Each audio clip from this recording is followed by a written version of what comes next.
In the last two videos, we showed that a quadrilateral was a parallelogram, the first time using the distance formula, and the second time using, excuse me, the first time was the slope formula, the second time was the distance formula. We're going to show the same fact a third time, except this time, we're going to see how you can use the midpoint formula to show that a quadrilateral is a parallelogram. Because the last thing that we know about quadrilaterals is that parallelograms have diagonals that bisect each other. All right, so if I draw this diagonal here, and if I draw this diagonal here, they're obviously not the same length. They're obviously not parallel to each other, but they kind of look like they might cut each other in half. And so we can check to see if that's true by seeing if these two line segments have the same midpoint. All right, so the midpoint of AC, the coordinates are x1 plus x2 over 2. We want to find the average of the x coordinates and the average of the y coordinates of the endpoints. And that's going to give us the coordinate of the point that's halfway between them. From A to C, we've got 3 plus 10 over 2.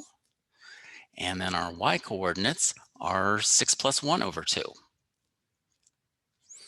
All right, and why don't we just leave that as 13 over 2 and 7 over 2. All right, and we'll see the midpoint of BD. We're talking about the diagonals here, not any of the four sides of the quadrilateral, the two sides that go from each point to the opposite point. Once again, the midpoint, x1 plus x2 over 2, y1 plus y2 over 2. All right, this time we've got 8 plus 5 over 2, and for our y coordinates, we've got 2 plus 5 over 2. So 8 plus 5 is 13, and 2 plus 5 is 7. So once again, we've got these two midpoints, and these two midpoints are the same. They both have an x coordinate of 13 over 2. They both have a y coordinate of 7 over 2. All right, is that enough information? Is that enough information for us to conclude that this is a parallelogram? Well, what does it mean to say that these two midpoints are the same? It means that this line cuts this in half, right? Because the point where they intersect is the midpoint of AC.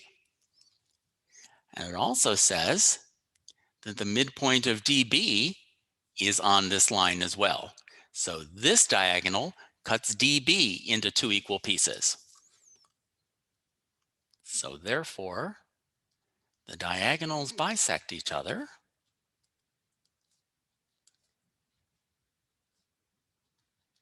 Is that all we need to do in order to prove that this is a parallelogram? Well, notice that the first time when we were using the slope formula and when we were using the distance formula, we actually had to do 4 different calculations, and we needed to compare 2 sets of things. The midpoint formula is kind of nice, that we only need this one fact. And that's all we need to do to show that ABCD is a parallelogram.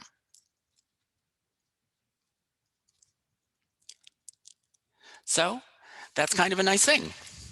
So we've got these 3 different techniques, and so you can use the ones you like for different problems. Different problems are going to require different solutions, and sometimes there might be reasons why you would want to look at the slopes or the distances for some other reasons. All right, but this just shows that there are different ways we can use all 3 of those techniques in order to answer these questions about showing that a quadrilateral is a parallelogram.